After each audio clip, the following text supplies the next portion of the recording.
Hi, welcome back, APCSA students. We are moving right along with our next unit on conditional statements.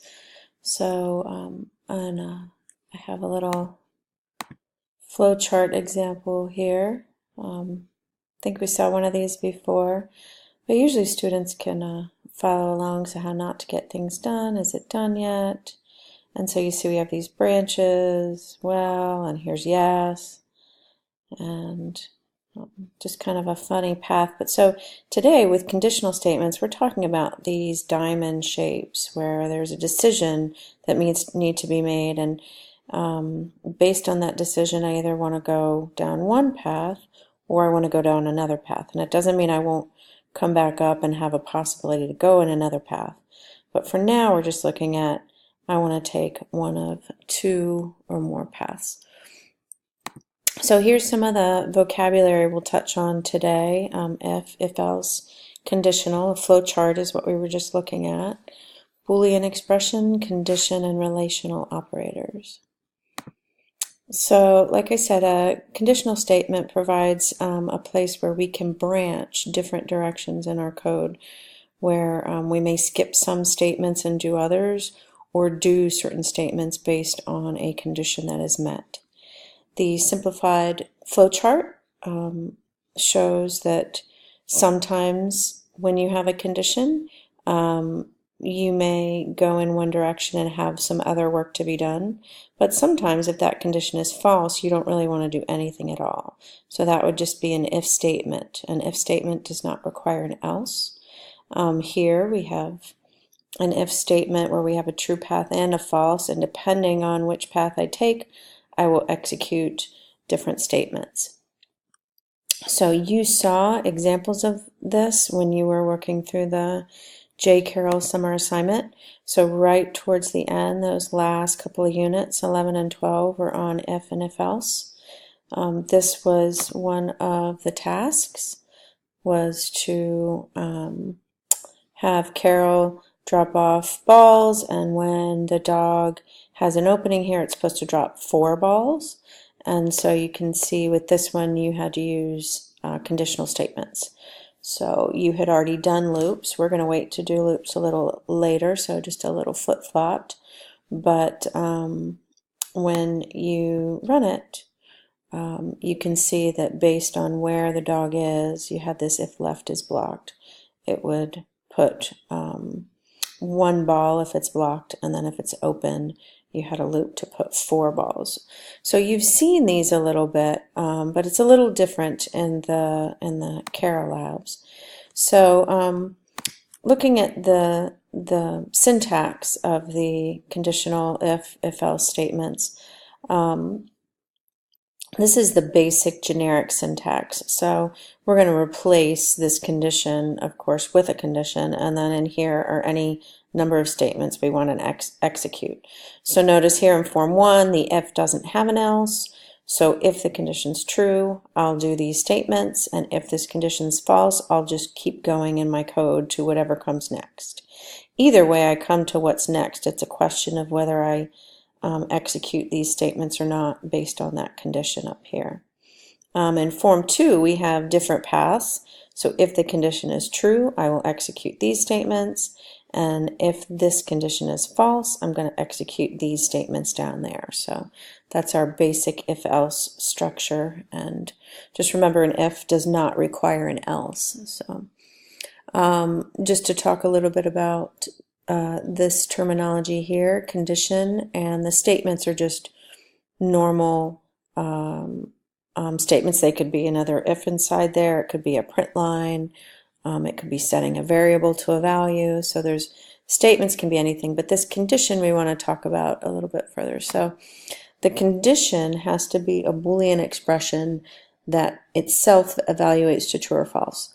Or it can be a Boolean variable, since a Boolean variable holds the value true or false. So then, like I said, the statement can also just be, the statement is just any regular Java statement. So for conditions, in order for us to take one of these paths, to know the path, this condition needs to evaluate to true or false. So that's going to help us decide which path we take. So If we don't use a Boolean variable, if we want to use a Boolean expression, we need to look at relational operators that let us set up some of these true and false conditions. So you've seen these relational operators in math before. Keep in mind these only work with primitives, which will be fine for our purposes right now. But we can use greater than, less than. Notice the different syntax in greater than or equal to. And not equals is the exclamation point and an equal. So if I were to just look at some conditions and print them out. So here we set 3 integer variables, and if I were to print A equal B, this is asking the question, does A equal B?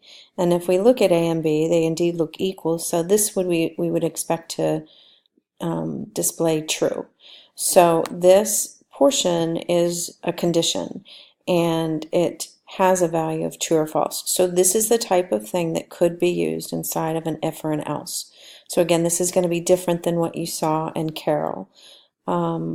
Here we can ask if A is less than B, and since A and B are equal, this is going to be false. So this would print out the word false. So looking at all these examples, you could pause the video really quickly and write out which ones you think will display true and which ones you think will display false. So pause it now quickly and do that on your own. Okay, and then when you come back, here are the true and false values that you should have gotten. So before we get into some examples of using if-else, we want to clarify some of the notation.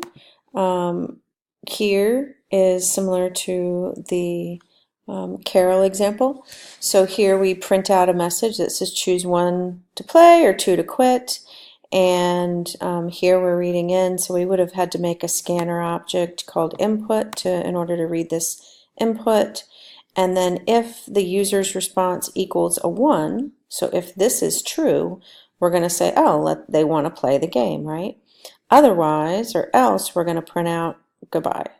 So this is just a basic example of where we might use an if-else to decide different paths to take. So down here it's just pointing out that notice that if the user enters a 3, since 3 doesn't equal 1, it will jump to this false path and say goodbye. Or if the user entered a 0, it would jump to the false path. So only if they enter a 1 will they get the let's play, which actually works fine for these purposes. So in this example, the body of the if and the body of the else, you'll notice, is just one single statement, one single print. In that case, these braces are not required. So in an if-else, you do get one statement for free inside the if and one statement for free inside the else. So it is safer to put the curly braces, but you will sometimes see it without, and you should know that you get one statement for free here and one statement for free here. So we can look at the example here. If I compile this and run it, we can see if I enter a 1, it says let's play, and I'll move this up a little bit. And then if I run it again, if I enter a 2, we quit. And then, like I said, if I run it again and do a 3, we quit. Run it again, a 0, we quit. So only when I enter a 1 do we enter this play mode where we might go off and do something else.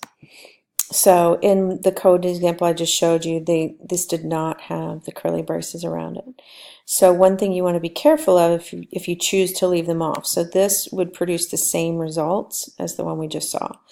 However, if you choose to leave it off, you want to be careful because sometimes you'll decide to add something to either the if portion or the else portion, and you only get one for free without the curly braces. So here's the example 2. It looks quite wonky, doesn't it? So let's do, so this is what the example looks like that we have there. And I will compile this. Oops. Oh dear, poop. This is all messed up.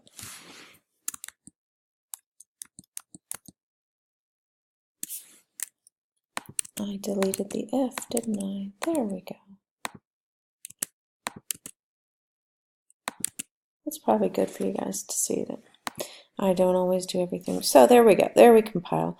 And so here, you would expect if the user pressed 1 that it would say let's play. And based on the way the code looks, you might guess that if they enter a 2 for quit, that it would say, okay, fine, goodbye. But when we run it, you'll see that when I enter 1 for play, it says let's play and goodbye, which is odd because the way it's indented, it looks like this goodbye is in this else, right? So if I run and say 2, okay, I get the okay, fine, goodbye. But when I enter a 1, I should really just get let's play, not the goodbye. So what's happening here is, again, you only get one statement for free. So that auto indent feature can help you a little bit. If you click that and turn it off, you'll see that it fixes the indents. So even though I wanted this to be in the else branch, it was not. So, and the indents are showing me that it's flush here. So in order to get it to be part of that whole else branch, I need to add curly braces around both of these. So now when I auto indent, you'll see this get back where I want it. That's better. So now when I run it and I choose play, I'll just get let's play, which is when I want it. And then when I choose quit, it'll say, okay, fine, goodbye. So the moral of that is two morals. One is use the curly braces and you'll never go wrong. But also you will sometimes see the code like this with just one statement. So just remember you get one for free. One in each for free. If you want more than one, you need to add the curly braces like this so that we get both. So at the end of the slides here, I have just a couple of other examples of where an if and else might be used. So let's say you have a certain commission for sales, a salesman, but if they make over 5,000, they get a higher commission rate. Or this is the commission of over 5,000. So here, if the sales are over 5,000, it will set the commission rate. And there, notice there is no else. So there is no setting. Presumably the commission rate is a different rate.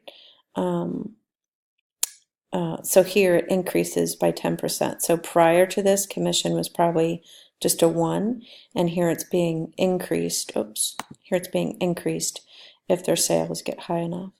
So similarly, here's a worker, and once they work over 40 hours, it's overtime, and so it's checking to see if they've worked over 40 hours, and if they did, it's going to calculate the overtime pay, which would be different than if the regular hours were under 40. For the last example, it is checking to see, it says let C equal the larger of A and B. So here, if A is bigger than B, C will equal A, so it will equal the larger one. Otherwise, it's going to equal B. Now notice here, one thing students forget is that if A and B are equal in this example, then I'm going to take this else branch, right? So the opposite of greater than, so if it's greater than B is true, I'm going to go here. And the opposite of this statement is that B is greater than or equal to A, not simply that B is greater than A. So somewhere that equality has to be taken into account. Another example is where it might be used somewhat to help with some error checking. So if you went back to your sphere calc, likely it breaks if you enter a 0 for radius. So this could be a way to avoid getting an error message and not dividing by 0. So that's about it for the if or else. So here's a little programming challenge. You can pause here and go see if you could write this program to print this out using an if else. All right, good luck.